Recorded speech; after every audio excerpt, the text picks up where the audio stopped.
This is not a battle between two watch brands. It is a philosophical duel between immediate power and enduring heritage, between audacity and ancestry, between spectacle and sanctity.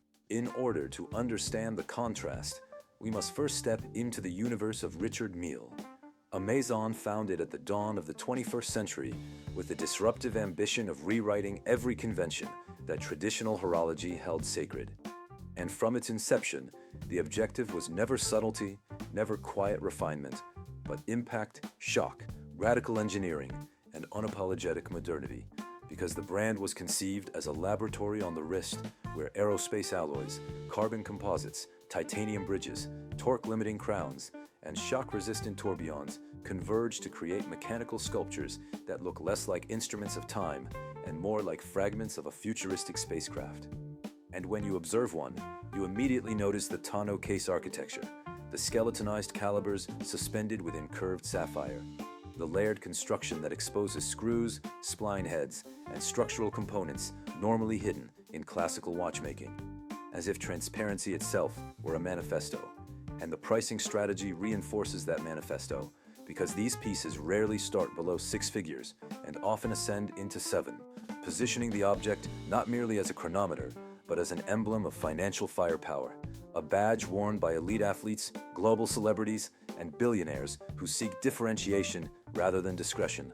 And partnerships such as the one with Rafael Nadal illustrate this ethos perfectly, since the watches are engineered to endure the violence of professional tennis while remaining feather-light, demonstrating that performance and extravagance can coexist. And thus the brand communicates a message that ownership signals entry into a rarefied circle where innovation outruns tradition and visibility surpasses understatement, crafting an identity rooted in velocity, experimentation, and the celebration of contemporary affluence.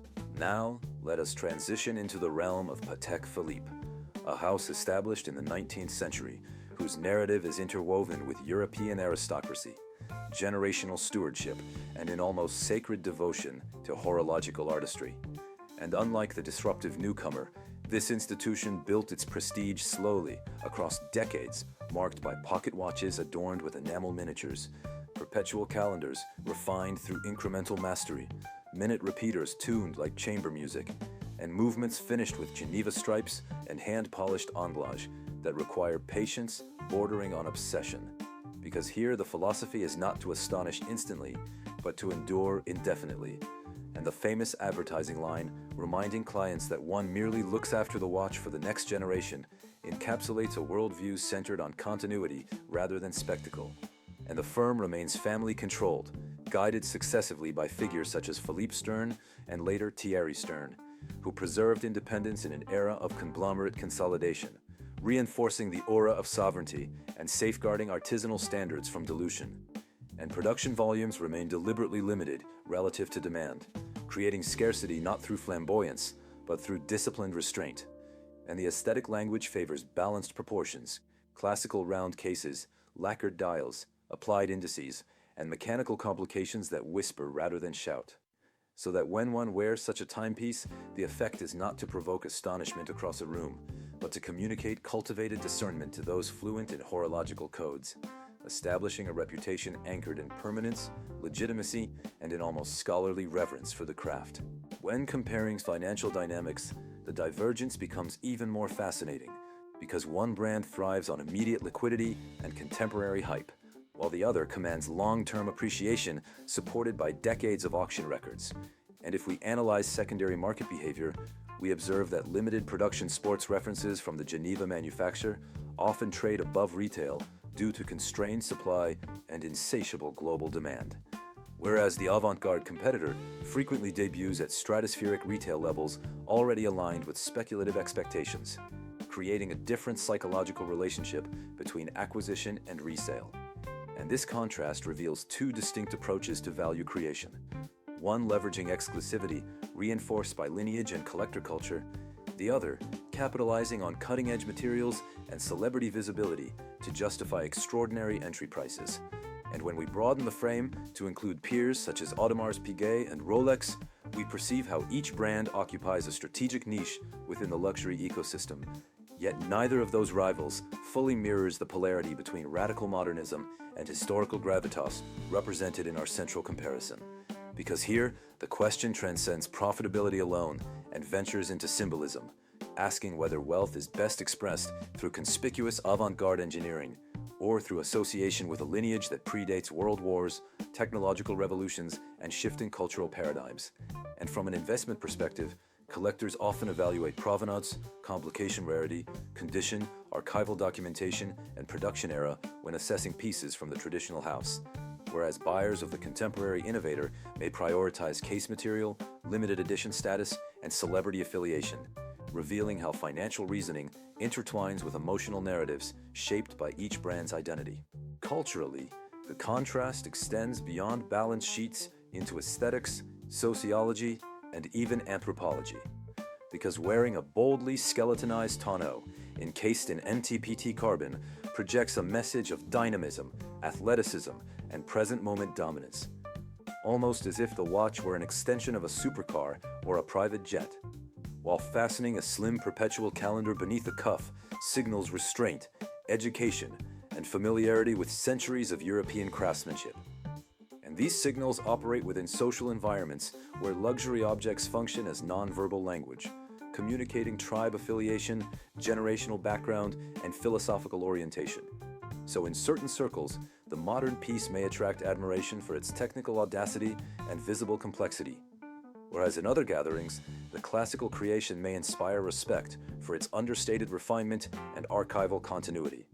And media portrayal amplify these distinctions because contemporary musicians, sports champions, and digital entrepreneurs frequently showcase the high-tech brand on social platforms, embedding it within pop culture imagery of success, whereas collectors' forums, auction catalogs, and museum exhibitions often celebrate the historic manufacture as a benchmark of horological achievement, thus shaping public perception through different channels of influence, one rooted in immediacy and virality, the other grounded in scholarship and institutional recognition.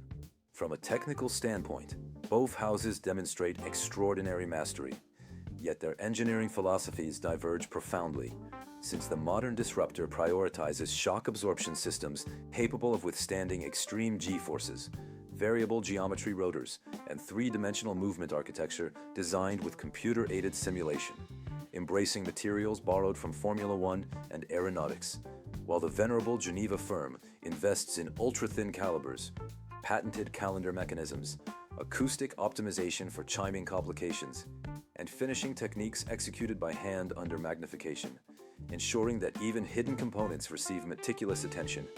And therefore the debate cannot be reduced to which is superior mechanically, because superiority depends on criteria. Durability under athletic stress favors one, decorative finishing and historical complication development favor the other.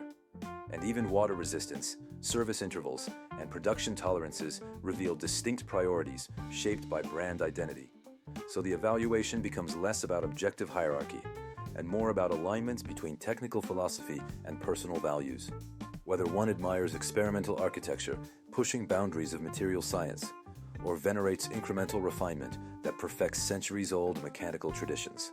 Emotionally, ownership of either piece generates a unique internal narrative, because strapping on the futuristic creation may evoke a sense of conquest, ambition, and alignment with contemporary titans of industry and sport, reinforcing a self-image centered on disruption and visible achievement. Whereas wearing the heritage-laden timepiece may inspire reflection on continuity, ancestry, and the idea of transmitting something meaningful to descendants, cultivating pride not in flamboyance, but in stewardship. And this psychological dimension often outweighs spreadsheets and resale projections, since luxury consumption at this echelon is rarely rational in purely economic terms, and instead operates within the realm of identity construction, aspiration, and storytelling. So the ultimate choice between immediate impact and enduring tradition becomes a mirror reflecting how one defines success. As a declaration of present dominance broadcast through cutting-edge design, or as participation in an ongoing narrative that began long before one's birth and will continue long after. And thus the question, money or legacy, transforms from a simple comparison into a meditation on time itself, because both brands measure hours and minutes, yet each interprets temporality differently, one celebrating the now with explosive creativity, the other honoring the continuum with disciplined reverence. And in deciding between them, you are not merely selecting a watch, but articulating your philosophy of achievement, permanence, and the story you wish your wrist to tell when words remain unspoken. And so, when the camera fades and the debate settles, remember that choosing between Richard Mille and Patek Philippe is not about declaring the universal winner, but about deciding whether your wrist will broadcast the thunder of contemporary triumph or carry the quiet echo of centuries. Because in the end, money can purchase brilliance, yet legacy is something you agree to protect. And whichever path you take, make sure it reflects not just your wealth, but your worldview.